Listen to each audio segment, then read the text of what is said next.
자, 제가 없는 동안이었습니다. 양지열 악마 변호사와 함께 전화 인터뷰를 진행하다가 전화 연결이 제대로 안 됐나 봐요. 그러면서 양지열 변호사가 AS를 약속했습니다. 오늘 그 AS를 하는 날입니다. 자, 기자 출신이신데 소설을 쓰셨어요. 이분은 단순히 기자 출신이 아니라 편집장, 네, 기자로 장의 자리까지 올라왔죠. 시사저널의 편집장이셨고, 네. 네, 지금 시사저널이 아니라 그 이전 시사저널이죠. 그리고 오마이뉴스 편집장도 하셨고, 그런데 이제 제주도에 내려가서 제주올레 이사장을 하신 서명숙 이사님 나오셨습니다. 안녕하십니까? 네, 안녕하십니까. 반갑습니다. 네. 영초 언니라는 소설. 네. 여기 책을 보니까 손석희, 유시민, 조정래가 추천했다. 네. 정말 어려운 세 분이. 이분들하고 친하십니까? 세 분하고 다 좀 연이 있어요. 네. 그렇게 추천했고, 그리고 제가 책 사실 읽어보지 못했는데.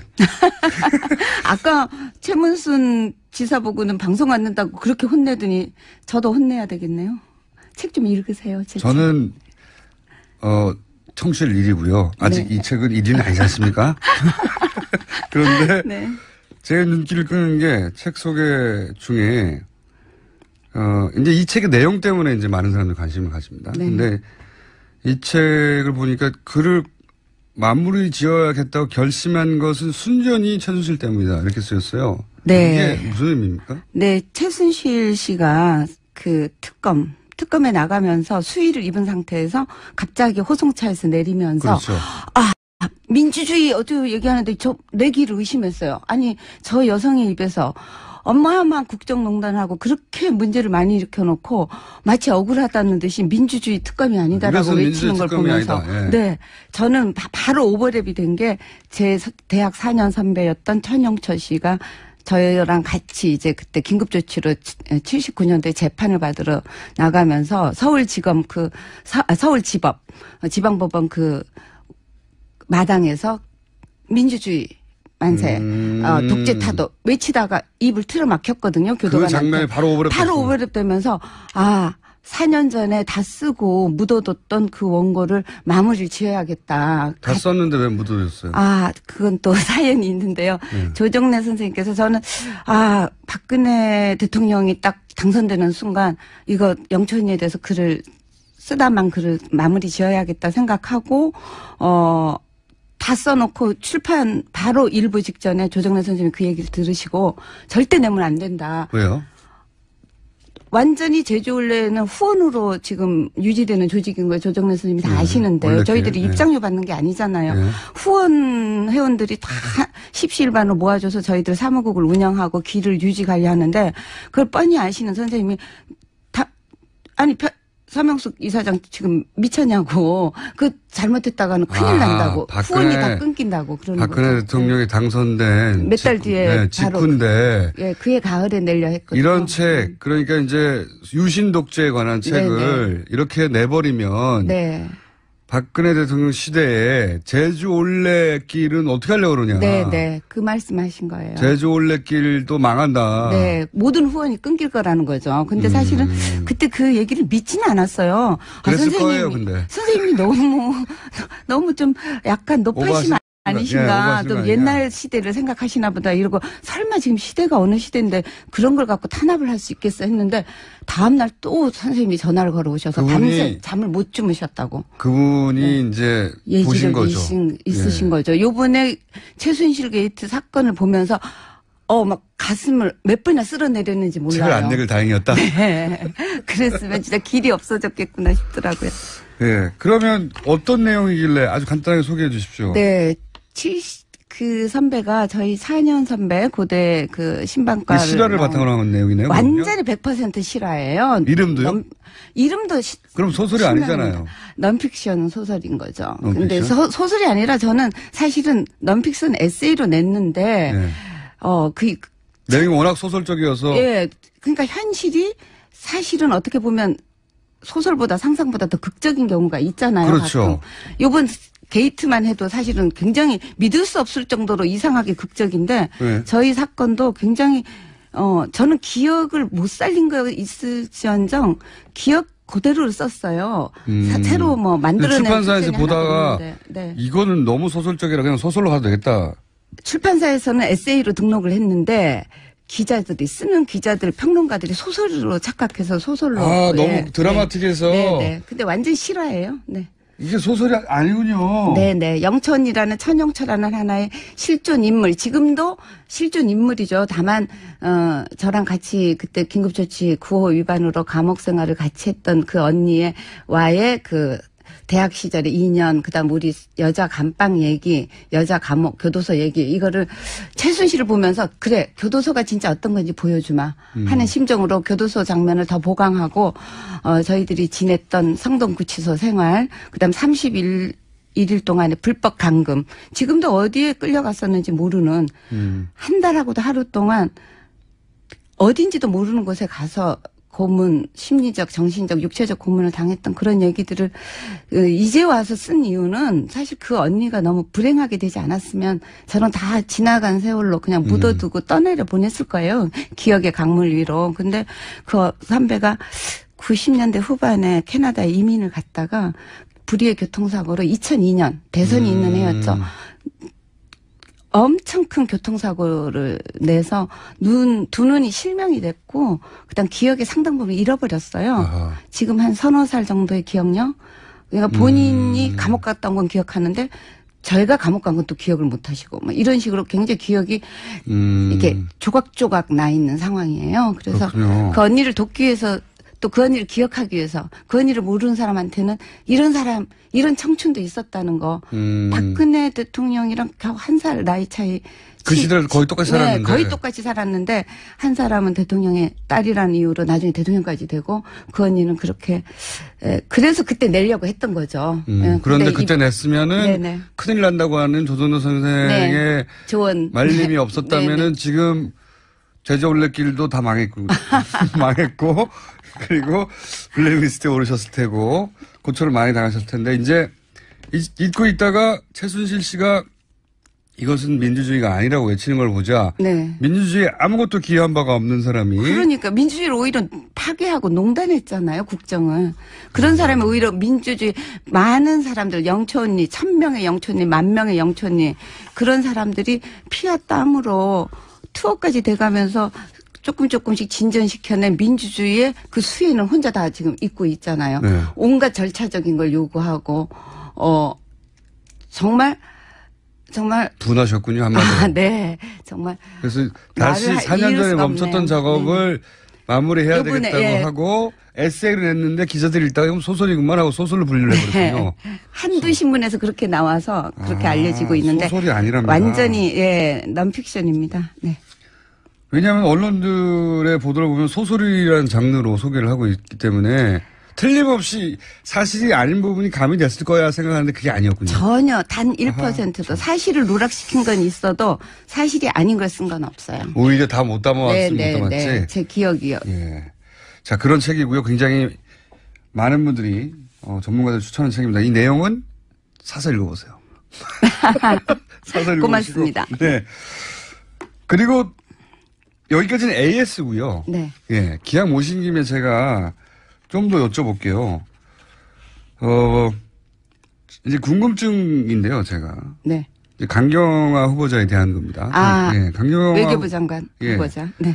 후보자, 제가 이제 계속 궁금해하는 것은 물론 야당에서는 계속해서 반대하고 있고 그리고 오늘 아마 문재인 대통령께서 재송부 네, 그렇겠죠. 요청한다고. 뭐 대략 4, 5일 이내에 이러면 되겠죠. 근데 제가 궁금한 건 이 부분입니다. 이제 강경화 후보자가 그렇게 논란이 돼서 처음에는 이제 부정적 여론이 더 높다가 지금은 이제 긍정적 여론으로 바뀌어갔는데 유독 강경화 후보자에 대해서는 여성 후보가 장관 후보로 처음 나온 것도 아니에요. 근데 유독 강경화 후보자에 대해서는 외무부 내에서도 외교부 장관들 혹은 그 유엔 대사들.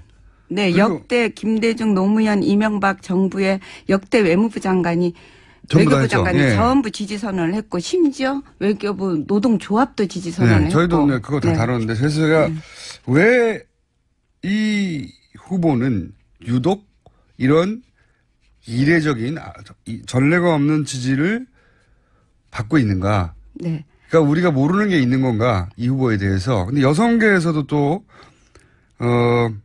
언론과 국회 고함이라는 성명서를 냈고. 네, 저도 거기 이름 올리셨더라고요. 네, 이름을 올렸는데요. 궁금해서 여쭤보려고요. 네. 왜 이 여성 후보, 장관 후보 많았잖아요. 그런데 이런 적 없었는데. 네, 제주 올레길을 내기 위해서 저는 이제 내려간 지가 10년인데 그 10년 동안의 정치적인 문제에 대해서 입장 표명은 딱 2번밖에 한 적이 없어요. 한 번은 대통령 선거 전에 박근혜 대통령 후보가 여성 후보지만 우리 여성계는 반대한다라는 그거를 대선 일주일 전에 한번 낸 때 제가 동참했었고 요번에 강경화 그 장관 후보에 대해서는 지지한다는 한 번은 반대한다는 한 번은 지지한다는 그거는 여성이기 때문에 반대하거나 여성이기 때문에 지지한 게 아니라 자격이 없는데 여성 후보인 걸 내세워서 대통령이 되려는 것에 대해서 반대했고 이번에는 자격이 있는데 여성이란 이유로 정치적 빅딜의 희생양이 될 것 같아서 이제 이런 자격이 있는 후보가 여성계에서는 이때까지 여성 후보들이 낙마할 위험에 처한 적이 많았잖아요. 실제 낙마한 적도 있고. 네. 그런데 그런 건 없다가 왜 하필 강경화 후보에 대해서만 그렇습니까? 너무나 충분히 자격이 있는 데다가 지금 잘못하면은 한 명이라도 낙마를 시키려는 자유한국당, 국민의당 그런 어떤 정치적 구도 안에서 자칫하면 희생양이 될 거라는 지금 굉장히 강력한 그 심증이 가기 때문에. 그러니까 결격 사유가 뭐 보는 사람의 정도에 따라서는 정도가 차이가 있긴 하겠는데 그걸 훨씬 넘어서는 자질이 있는데. 그럼요. 그런데 그게 이런 정쟁 가운데서 혹시 이 후보가 아깝게 낙마할까 봐 그게 너무 안타까운 겁니까? 그렇죠. 저는 자유한국당 정우택 그 원내대표가 이 강경화 후보를 얼굴마담 뭐 자격이 없는데 이 정부의 뭐 여성 그 우대 정책에 얼굴마담으로 했다는 얘기에 굉장히 붕괴하는데 얼굴마담 얘기는 정말이지 자한당에서는 하면 안 되는 얘기죠. 왜냐하면 아니 정말로 자격이 없는 여객선 선장보다도 배 자체를 몰면 안 되는 박근혜 씨를 18년이나 집안에서 집안 살림을 한 것도 아니고 그냥 유폐되다시피 살던 그분을 단지 TK 어떤 정서 그다음에 박정희 향수를 생각하는 향수를 가진 노년층을 의식해서 정치권을 불러내서 얼굴마담으로 선거 때마다 오로지 악수와 인사로 표를 획득할 수 있는 그 사람을 얼굴마담으로 내세운 정당이 바로 자유한국당의 전신인 새누리당 그다음에 인데 어떻게 이 인사를 얼굴마담이라고 공격할 수 있느냐. 얼굴마담 정치를 내내 일관해온 자유한국당이 얼굴마담도 아니고 능력으로 유엔에 가서 유엔의 사무총장이 인수위원장까지 했던 그리고 역대 유엔에서 다들 인정하는 어떻게 보면 세계 외교의 가장 무대인 유엔에서 이미 능력이 검증되고 시험되고 단련된 그런 사람을 얼굴마담이라고 얘기할 수가 있는 거예요. 여성계 후한무치한 일이죠. 특히 어필하는 대목이 어디였죠? 여성계라고 하는 여성이어서 태어난 게 아니라고 말씀하셨는데 그럼요. 왜냐하면 실제로 여성계가 특정 여성 장관 후보를 위해서 이렇게 낸 적은 없으니까. 네. 근데 제가 궁금한 지점은 뭐가 어필하는 것일까 계속 궁금한 거거든요. 그분이 이제 뭐 능력이 있다는 것도 알겠고요. 그리고 외교부가 또 지지 선언하는 것은 외교부 노조한테 들어봤거든요. 외교부가 순혈주의에 갇혀 있는데 외부에서 이렇게 능력 있는 분이 와서 개혁을 해주길 바라고 뭐 이런 기대가 있고. 근데 이제 너무 전례가 없는 분야에서 자꾸 지지 선언이 나오니까 저는 이해하고 싶어서 자꾸 여쭤보는 건데 여성계에 어필한 대목이 어딘가요? 이 후보가? 사실은 이분이 여성계랑 어떠한 국내에 많은 그 연고가 없어요. 주로 해외에서 많이 그러니까요. 활동을 했고 외교 분야에서 또 국회에서 활동할 때도 여성이라는 시선과 여성이라는 조직, 여성이라는 이름으로 연대를 크게 해본 적이 없는데도 불구하고 왜 나섰죠? 저희들이 나선 이유는 기본적으로 외교부 장관으로서 역할을 가장 잘 수행할 수 있는 사람인 자질을 봤다. 네, 그 자질 때문이죠. 근데 그게 여성이기 때문에 폄하된다 오히려 거꾸로. 예, 여성이기 때문에 폄하되고. 아니, 전 그 말도 정말 국민의당 김동철 원내대표가 여객선 선장이면 몰라도 군 항공모함을 맡길 순 없다. 이 얘기 자체가 굉장히 여성에 대한 성역할적인 편견이 밑에 깔려있는 얘기라고 저는 생각을 해요. 강경화 후보에 대한 공격이 네. 단순히 자질이나 혹은 뭐 자격에 대해 그치는 게 아니라 그 뒤에 깔려있는 인식이, 네. 공격의 인식이 이어서 오히려 더 공격받는다고 생각을 네. 하셨군요. 여성의 경우에 외교나 국방이나 이건 아니잖아. 이런 시선이 밑에 깔려 있는 거죠. 그런 프레임, 그런 잘못된 프레임이. 아니, 여성한테 왜 군 항공모함 함장을 시키면 안 되는 건데요. 국방 통수권자도 시켰잖아요. 박근혜. 그렇네요. 엄청 배를 몰아도 안 되는 사람을 통수권자도까지 시켜놓고서는. 네. 아, 그렇게 듣고 보니 그렇네요. 네. 항공모함 안 된다. 군을 남자가 가야 된다 그 자리는 이렇게 얘기하는데 대통령까지 시켜놓고 무슨 얘기냐. 그럼요. 그쪽에서는 맞는 말씀이네요. 네. 그리고 사실 국방장관, 뭐 유럽에서는 국방장관 여성들이 많이 합니다, 이제는. 많이 네. 하잖아요. 항공모함 모는 정도가 아니라 항공모함을 모는 함장 위에 국방장관이 여성이 많이 합니다. 근데 어쨌든 그런 공세 속에서 이것은 여성이라서 더욱 공격받는 부분이 있기 때문에 그 한국의 이제 전통적인 여성계하고는 연고가 없지만 우리가 나서서 도와줘야 되겠다고. 그럼요. 그 안에 여성이기 때문에 이 일을 못할 거라는 인식이 깔려 있는 걸 발견하신 거군요. 그럼요. 우리 여성들은 그 지점을 읽죠. 이건 간파하는 거죠. 그래서 여성계하고 연고가 없는 의미로 해외에 계속 있었지만 이건 부당하다라고 네. 그렇게 느낀 사람이 많았기 때문에 여성계가 나온 것이다. 저는 이 강경화 그 후보가 기본적으로 여성 플러스 국내에 계속 머물질 않았기 때문에 방어해줄 그 인맥이 연고도 없어서. 없고 인맥도 예. 없고 학벌도 없고 네. 뭐. 근데 그런 사람이야말로 개혁과 이 외무부를 개혁할 수 있는 사람이죠. 네. 이유를 어느 정도 이해했습니다. 그거를 남자들은 놓쳤을지 모르겠는데 여성들 입장에서는 그게 예민하게 다가온 거군요. 네. 그래서 사실 외교부하고 여성계하고 아무 상관이 없잖아요. 네. 예. 그리고 저는 사실 그 외교부에서 어떤 강대 국가의 외교도 중요하지만 교민을 보호하고 자국민을 보호하는 시선은 여성적인 시선이 굉장히 필요하다고 생각해요. 네. 사실 여행 가는 사람들이나 네. 혹은 해외 교포들이 그 현지 대사관이나 영사관의 서비스에 불만이 참 많거든요. 네.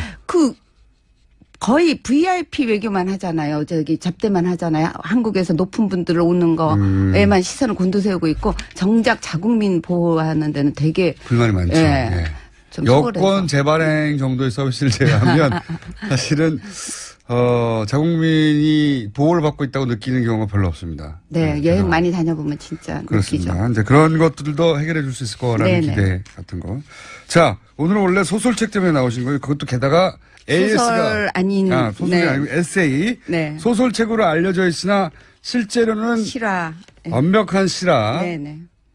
그리고 지금 서명숙 선생님의 자전적 내용도 들어있기는 당연히 등장인물로. 네, 저도 같이 감옥에 들어갔었으니까요. 그리고 네. 언니를 대학교 2학년 때 만나서 지금까지 제 얘기가 시줄 날줄로 같이 들어가 있죠. 네.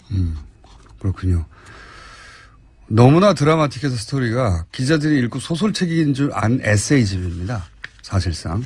영초 언니. 얼마나 드라마틱한지는 저도 안 읽어봤기 때문에 사서 읽어보십시오. 근데 제주도에서 여기 온다 그러니까 교통방송 출연한다 그러니까 굉장히 김어준 씨 팬이 많은 거 정말 극성 팬들 많던데요. 제주도만 있는 게 아닙니다. 아니 근데 제주도에서조차도 그러면서 꼭 좀 안부 전해달라고 얘기하더라고요. 그래요? 네. 제주도에 어떤 분들인가요? 제주도에 호야라는 친구도 있고요. 또 혜연이라는 친구도 있고요. 이름 말하려면 지금 이거 방송 다 끝날 때까지 얘기해야 되는데. 여성분들이. 네. 굉장히 반가운 소식이네요. 서울에 한번 올라오십시오. 자, 지금까지 서명숙 제주올레 이사장님이었습니다. 감사합니다. 감사합니다. 시간입니다. 좀 조용히 해 주십시오.